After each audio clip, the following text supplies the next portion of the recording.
how to make a foundation stitch chain. So this is kind of an alternative to chaining and then making stitches into the chain. So first I'm going to show you a foundation single crochet, then I'll show you foundation half double crochet, and then a foundation double crochet. And all you will need for this tutorial are a crochet hook, some yarn, and some scissors to cut your yarn at the end. Normally when you start a project, you'll start with a chain, and then you will single crochet into the chain, like this.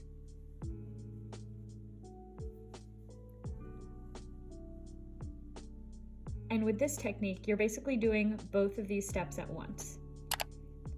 So first, you're going to make a slip knot and chain 2.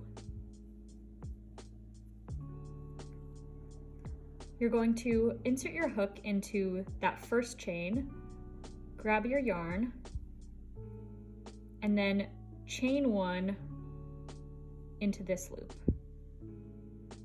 Then you're going to yarn over and pull through the 2 loops on your hook. So if you look at this, this is the chain and this is the single crochet on the chain. To make your next stitch, you will go into this stitch that kind of acts as the chain base, pull through, chain 1, then yarn over again and pull through 2. So you will insert your hook, make a chain stitch, and then make a single crochet stitch.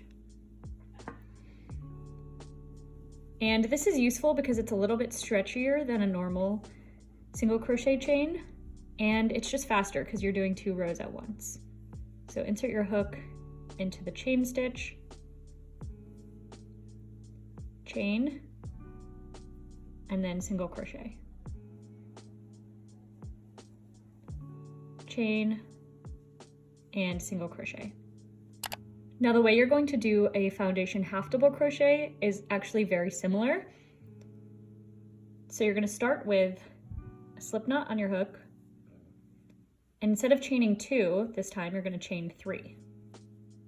Then instead of just inserting your hook, you're going to yarn over first, then insert your hook into the first chain, the first of the 3, pull through, and then same thing, you're going to chain 1 here, and then yarn over and make a half double crochet. So let me show that to you again. Yarn over first, insert your hook into this chain stitch, pull through, and before you finish the half double crochet, you're just going to chain 1 on this first loop, and then half double crochet. So yarn over, chain 1, and then half double crochet. Yarn over, chain 1, and then half double crochet. And then the foundation double crochet will be really similar, but instead of chaining 3, you'll chain 4.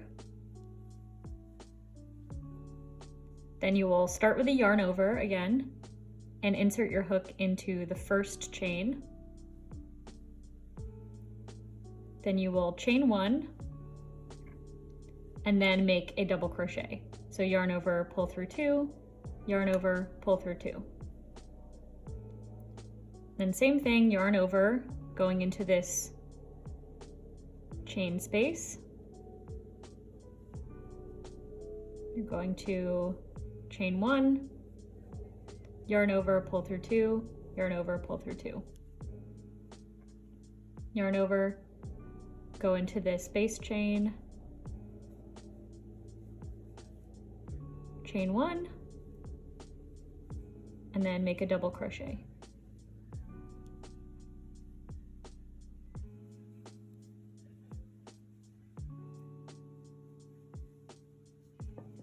I think the hardest part when you're starting out doing this stitch is figuring out where to go in for the chain space. So when you yarn over, it's basically like right next to where the knot is.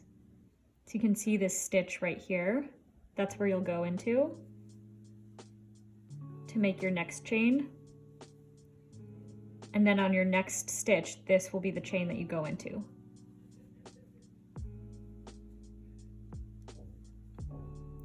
And if you really have trouble finding it, then you can place a stitch marker. So once you finish the chain, you can put a stitch marker right here, finish your half double crochet, and then you know exactly where to go into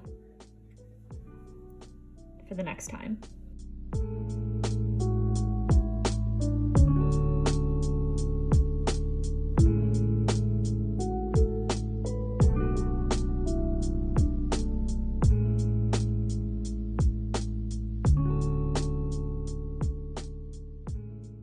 And once you finish your initial foundation row, then you'll just chain one, turn your work, and start crocheting into this top row, just as normally.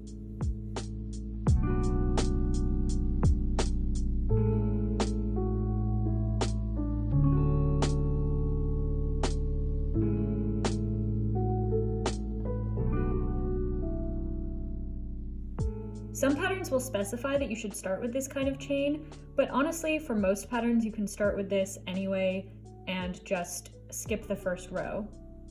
This works, like I said, especially well for clothing where you want a stretchier end, because sometimes a chain can be kind of rigid.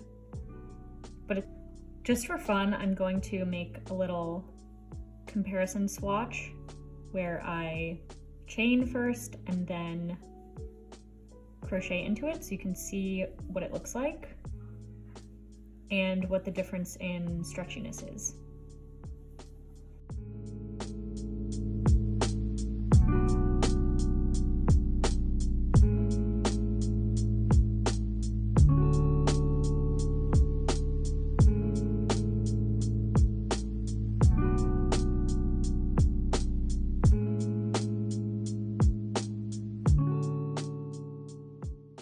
So I think my tension was pretty similar on both of these, but you can see that the one with the foundation chain actually lies flatter and has a lot more stretch. So this is me pulling on the one with the chain, and then this is the foundation one. Just has a lot more stretch and it already lies flatter. This one is curving up a little bit because of this, the tightness of this chain. And I just kind of like the look of this nice clean row on the bottom compared to this, which is from the normal chain. But yeah, that's all I wanted to show you today. Like I said, I'm going to be using this technique in one of my upcoming patterns, so I kind of wanted to just have a video that I could link for people to watch if they needed help with this technique. But I also think it's just great to see where you can incorporate this into your own projects or your own patterns. So let me know if you enjoyed this video and if you'd like other videos like this, kind of just breaking down a simple crochet technique. But yeah, have a great rest of your day and thanks for watching.